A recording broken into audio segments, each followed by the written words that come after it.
ગુજરાતમાં આમ આદમી પાર્ટી દ્વારા જિલ્લામાં કલેક્ટરશ્રીને આવેદનપત્ર આપવામાં આવ્યું છે। આ આવેદન અમે ખેડૂતોના હિત માટે આપ્યું છે। તાજેતરમાં સરકાર દ્વારા જે નિર્ણય કરવામાં આવ્યો કપાસની આયાત ડ્યુટીને લઈને કે આયાત ડ્યુટી જે હતી એ ઝીરો કરી દેવામાં આવ્યો, એના કારણે આજે વિદેશનો કપાસ આપણા દેશમાં સસ્તા ભાવે આવશે।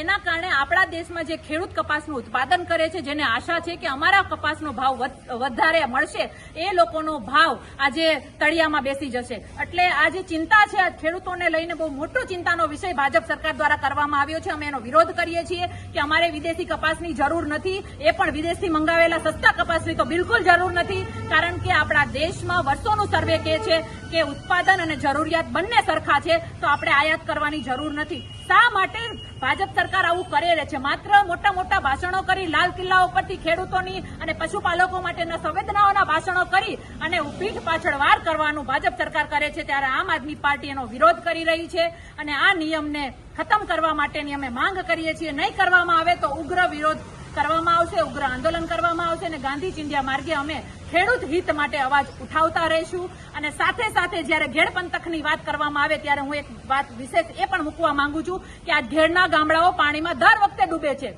દર વખતે ઘેડ વિસ્તારનું પાણી થઈ જાય છે, ખેડૂતોના પાક ડૂબી જાય છે, ઘર ડૂબી જાય છે, ખેડૂતોની સાધન સામગ્રી પાયમાલ થઈ જાય છે અને દર વર્ષે ભાજપ સરકાર એમ કે અમે આનો રસ્તો કરીશું, નેતાઓ આવીને ફોટો સેશન કરે છે, સંવેદનાઓ બાટે છે, પણ કામ કરતી નથી। અહીંથી કેન્દ્રીય મંત્રી બેસાડેલા છે આ વિસ્તારમાંથી, છતાં પણ કામ થતું નથી। એટલે આપણે જોવા જઈએ તો આપણા ખેડૂતોને બધી રીતે માર પાડવાનું કામ ભાજપ સરકાર દ્વારા કરવામાં આવી રહ્યું છે અને આમ આદમી પાર્ટી હંમેશા ખેડૂતોના હિત માટે, આ જગતના તાત માટે લડવા તૈયાર છે અને એના જ ભાગરૂપે અમે દરેક મુદ્દાઓને લઈને ખેડૂતના રક્ષણ માટે અમે અવાજ ઉઠાવશું।